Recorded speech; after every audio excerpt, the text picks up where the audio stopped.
Good morning students. आज हम हमारे बीएड फर्स्ट ईयर बाल्यावस्था वृद्धि और विकास में जानेंगे बाल विकास की अवस्थाएं कि बाल विकास की कौन कौन सी अवस्था है। तो बाल विकास की अवस्थाओं में हम इसमें शैशवावस्था, बाल्यावस्था, किशोरावस्था, इन सब अवस्थाओं को समझेंगे। तो आज क्लास में हम जानते हैं कि बाल विकास की अवस्था में जो शैशवावस्था है उसमें क्या होता है। शैशवावस्था, ठीक है। जैसा कि हम सभी को बताया कि जीवन का जो प्रारंभिक काल या प्रारंभिक समय शैशवावस्था माना जाता है। इसमें बालक ज्यादातर दूसरों पर निर्भर रहता है, लेकिन इसी अवस्था से धीरे धीरे वो विकास की ओर अग्रसित होता है। वह अपने शारीरिक विकास के साथ साथ अपने संवेगात्मक, सामाजिक, अन्य विकास को पाता है। तो शैशवावस्था में बालक का विकास किस तरीके से होते हैं, हम इसको समझ लेते हैं। कौन कौन सी विशेषता होती है शैशवावस्था के बालक विकास की विशेषताएं।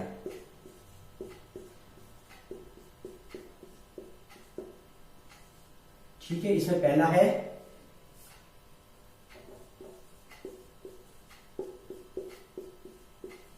विकासात्मक विशेषताएं। जैसा कि हमको पता है कि शैशवावस्था में बालक का ज्यादातर विकासात्मक विशेषताएं पाई जाती है, यानी कि इस अवस्था के अंदर बालक का विकास काफी तीव्र गति से होता है और प्रारंभिक 3 वर्षों में तो हम कह सकते हैं बालक अपने शारीरिक विकास को काफी तीव्र गति से प्राप्त करता है, लेकिन धीरे धीरे उसमें बाद में मंदता आती जाती है और फिर वापिस से तीव्र होती है। यानी कि हमने विकास को 4 चरणों में बांधा था कि प्रारंभ में मतलब 2 चरण में तो काफी तीव्र गति से होता है और 2 चरण में काफी मंद गति से होता है। यानी प्रारंभिक चरण में काफी तीव्र, फिर मंद, फिर तीव्र और बाद में मंद पड़ता है। तो शैशवावस्था के प्रारंभिक 3 वर्ष काफी तीव्र गति से विकास होता है। इसमें सबसे पहले वो शारीरिक विकास धीरे धीरे प्राप्त करता है। जैसा कि हमको पता है कि शारीरिक विकास किस तरीके से होता है, फिर उसमें मानसिक विकास आता है, अपने बुद्धि का विकास होता है, फिर सामाजिकता आती है। तो धीरे धीरे बालक की ये विकास शुरू हो जाता है। तो इसमें हम विकासात्मक प्राप्त है। सेकंड हो जाता है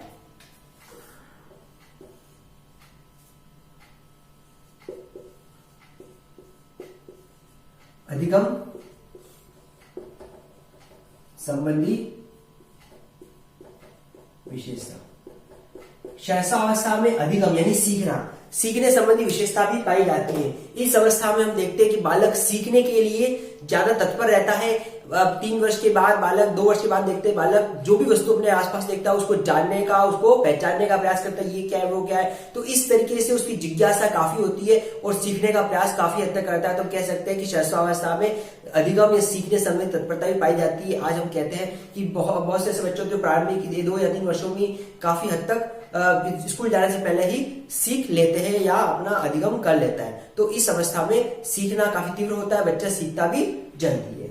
इसके बाद आता है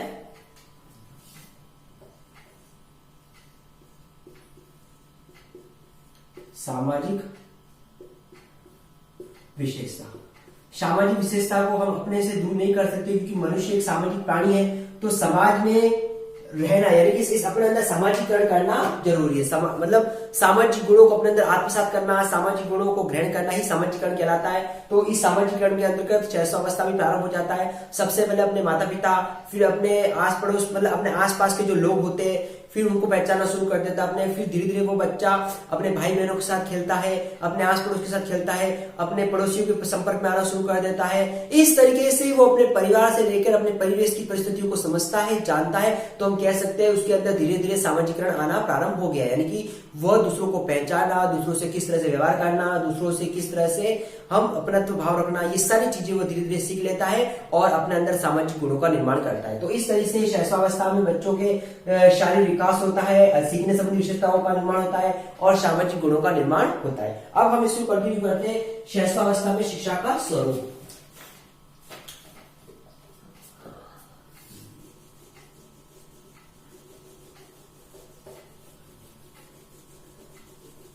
अब शैशवावस्था में जो शिक्षा का स्वरूप है वो किस तरीके से होता है, इसको हम समझ लेते हैं।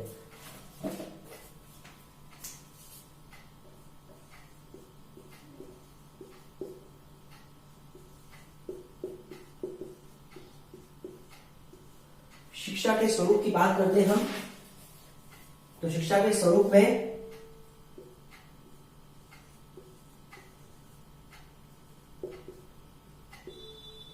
उपयुक्त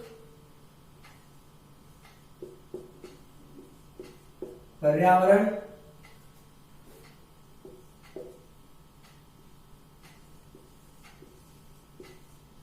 सीखने के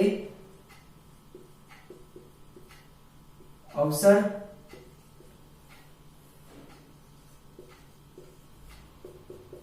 उपयुक्त विधि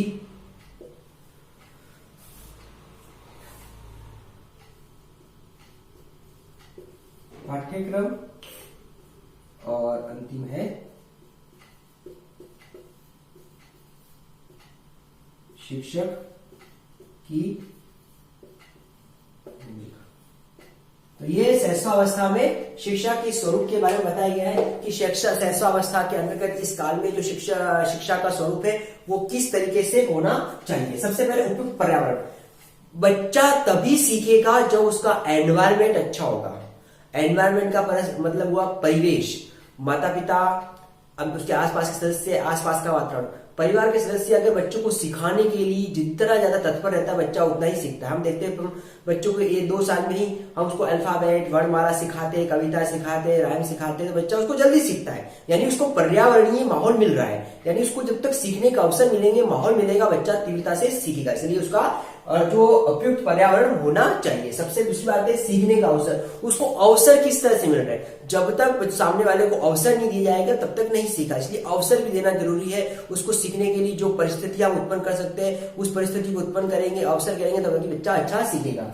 फिर उपयुक्त विधि। बच्चों को सिखाने के लिए विधि का उपयुक्त प्रयोग करना चाहिए। हम देखते हैं कि जो बाल मंदिर होते हैं, ठीक है, जब उस बाल मंदिर के अंदर मॉन्टेसरी पद्धति को अपनाएंगे या खेल पद्धति को अपनाएंगे तो बच्चा जल्दी से देखते हैं। हम प्राथमिक लेवल पर देखते हैं, गवर्नमेंट स्कूल में लहर कक्षाएं होती है ताकि बच्चा उस मेथड के अकॉर्डिंग सीखता अच्छे से। इसलिए बच्चों के लिए जरूरी है मॉन्टेसरी, खेल पद्धति, लहर पद्धति, जो ये पद्धतियां जो बाल से संबंधित है, अगर ये होगी बच्चा अच्छे से सीखेगा। फिर है पाठ्यक्रम। पाठ्यक्रम बच्चों के अकॉर्डिंग बहुत ही लचीला होना चाहिए, बच्चों के अकॉर्डिंग होना चाहिए, बाल केंद्रित होना चाहिए, क्योंकि यही पाठ्यक्रम बच्चों को सिखाएगा। यानी परिवेश, परिस्थिति, पर्यावरणीय बच्चों के अकॉर्डिंग पाठ्यक्रम निर्मित होना चाहिए। और शिक्षक की भूमिका, शिक्षक की भूमिका हमेशा एक सहायक रूप में, सुविधाजनक रूप में होनी चाहिए ताकि बच्चों को सीखने के लिए हमेशा लड़ाई करे। शिक्षक अपना कर्म करेगा, उसको फल तो मिलेगा, लेकिन उसको अपना कर्म बच्चों की भलाई के अकॉर्डिंग करना चाहिए। बच्चों को एक बेहतर भविष्य के लिए तैयार करने के लिए करना चाहिए। दूरदर्शिता वाला होना चाहिए। हम बच्चों को जितना सिखा रहे हैं उसके जीवन में काम आ सके, यानी कि शिक्षक की भूमिका बहुत ही अच्छी होनी चाहिए। तो इस तरीके से हमने जाना कि शैशवावस्था में जो बाल विकास की अवस्था है उसमें विशेषताओं में उसके विकासात्मक, अधिगम संबंधित और सामाजिक संबंधी विशेषताओं को जाना। और शैशवावस्था में जो शिक्षा का स्वरूप है उसमें हमने जाना कि उपयुक्त पर्यावरण कैसा होना चाहिए, सीखने का अवसर कैसे होना चाहिए, उपयुक्त विधि कैसे होनी चाहिए, पाठ्यक्रम कैसा होना चाहिए और शिक्षक की भूमिका किस तरीके से होनी चाहिए। तो आज हमने क्लास में बाल विकास की अवस्थाओं के अंतर्गत शैशवावस्था को समझा। अब इससे रिलेटेड आज का आपका असाइनमेंट है,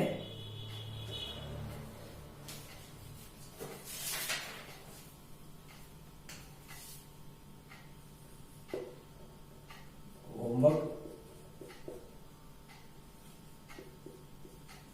बाल विकास की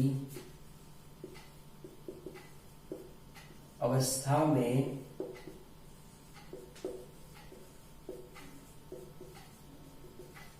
शैशवावस्था को बताइए। बाल विकास की अवस्था में शैशवावस्था को बताइए। तो आज हमने जो बाल विकास में इसकी विशेषताएं और शिक्षा का स्वरूप जाना शैशवावस्था के संदर्भ में, इसी के बारे में आपको अपना असाइनमेंट करना है। स्टूडेंट्स, इस कोविड समय में जब सिचुएशन बहुत ही क्रिटिकल है, हमको घर से बाहर बिल्कुल नहीं निकलना। आवश्यकता पड़ने पर निकलते तो उन मास्क का प्रयोग करेंगे, सावधानी सतर्कता रखने की, सरकारी नियमों का पालन करेंगे, क्योंकि जितना हम सतर्क रहेंगे उतनी दूर हमसे ये बीमारी भी दूर हो जाएगी। Thank you.